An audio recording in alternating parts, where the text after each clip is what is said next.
Someone had pointed out to me that Nintendo was due to announce or reveal their next console called Project NX, and that I should bump this rant up. I was originally thinking about bumping it down until after it was revealed, but then I thought, let's revisit some of the things that I talked about in previous videos about Nintendo's failure and do some gloating. Let's rewind the clock, back to the end of the 6th generation. Nintendo had some success with the GameCube, which was a system that could compete with the PS2 and Xbox on a hardware level, as games could come out for all three systems and they were pretty comparable. Then the 7th gen systems were announced, the PlayStation 3 and Xbox 360 touting massive specs, becoming powerhouses that could deliver impressive high-definition gaming, and bringing us graphics that were very impressive. While the Wii, on the other hand, was a GameCube with waggle stick controls, which worked, mostly with games made by Nintendo, third parties not so much. Nintendo then announced that they were going to cater to a more casual gaming crowd. This announcement came after the surging AAA games coming out for the PlayStation 3 and 360. It was pretty much Nintendo saying that they knew that they couldn't compete against Sony and Microsoft with their current system. Then the Wii U was announced, almost as if it was an afterthought and was released without much notice or fanfare. There were hardly any games for it, and some people thought it was just a new tablet controller for the Wii. In an interview with some of the employees at Bethesda, when they were approached by Nintendo to develop games for it, they turned them away, saying that Nintendo did not come to them to ask what they wanted for it in the new system like how Sony and Microsoft approached them for their input. Nintendo has also been rooted in a very 90s mindset. When Iwata was head of the company before his passing, he would try to get other executives to get in on things that Microsoft and Sony were doing. However, if one of them shot down the idea,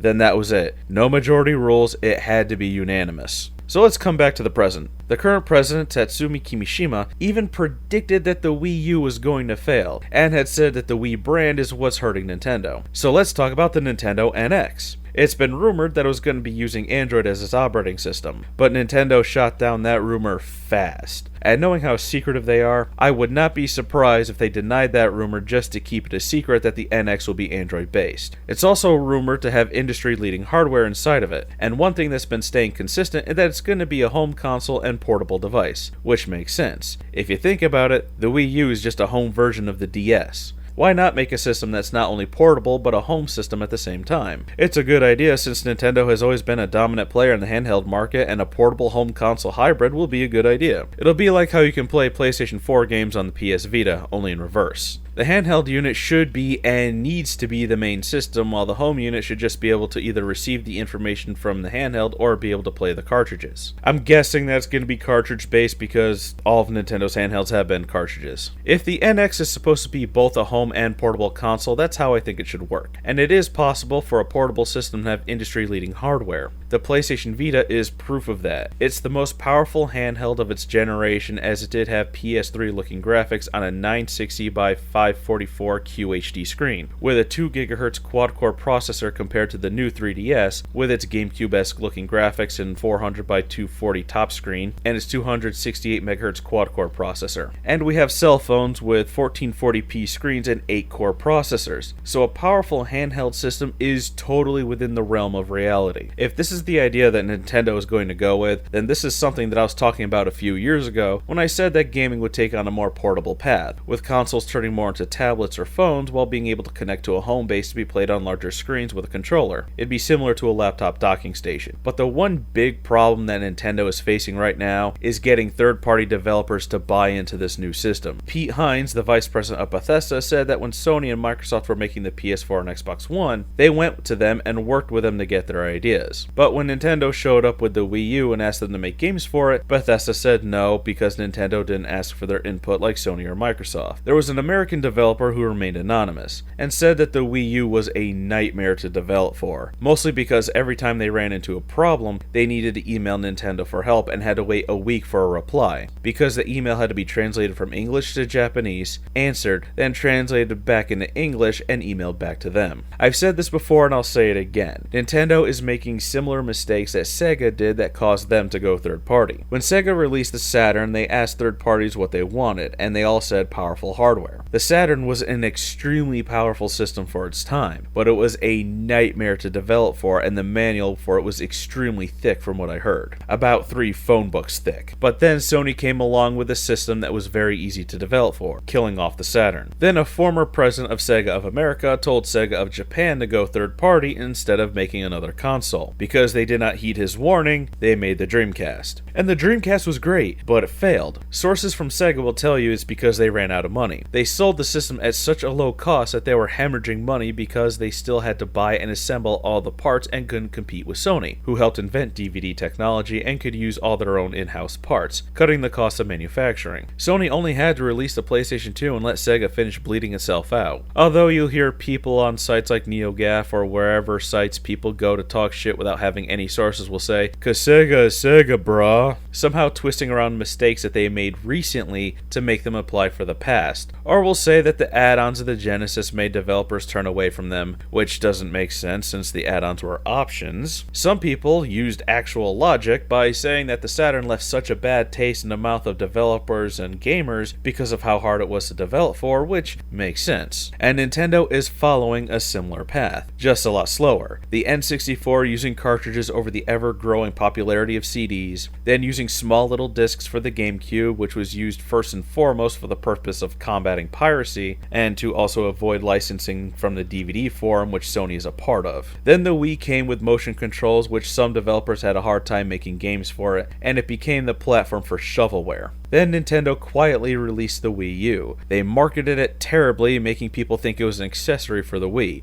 which was a system they heavily pushed in advertisements. And there were hardly any games for the Wii U, and it was on par with the Xbox 360 in terms of hardware. And developers didn't want to develop games for it or port over games because they didn't want to put in the extra time and money to think of ways to incorporate the secondary screen. And it also has a very small amount of internal memory, 8 or 32 gigs, while its rivals have a standard 500 gigabyte hard drive. Let's not forget that Nintendo tends to focus more on the Japanese market. They released the new 3DS because 3DS sales in Japan grew stagnant, which to me is a very stupid reason for releasing something. Although the new 3DS is what the 3DS should have been. And Nintendo still can't really get online services right. It's gotten better than before, but it's still dumb that the 3DS uses friend codes. Most people are saying that Nintendo should just go third party, while others say they should just stick to handhelds. With the way Nintendo has been bleeding money lately, this new system is going to make or break them, which is why I think it's going to be a hybrid of portable and home console. They're going to stick where they can still dominate. If the NX's portable portion delivers a console quality experience, I think Nintendo is going to be fine. However, I'm guessing that there's going to be a 50-50 chance that the NX will be the last system Nintendo will ever make, at least the last home system. While people like Nintendo's games, gamers and developers are tired of their ways. They've pushed developers away with their gimmicky and underpowered hardware, and gamers have become sick of Nintendo rehashing Mario and Zelda games while ignoring their other IPs. Only time will tell if a new console will be the solution to all of Nintendo's woes. But it won't change anything if they don't drop that early 90s mindset that a lot of their executives have that made it hard for the late Iwata to bring in new ideas. Hopefully the new president can change their minds so they don't become the next Sega.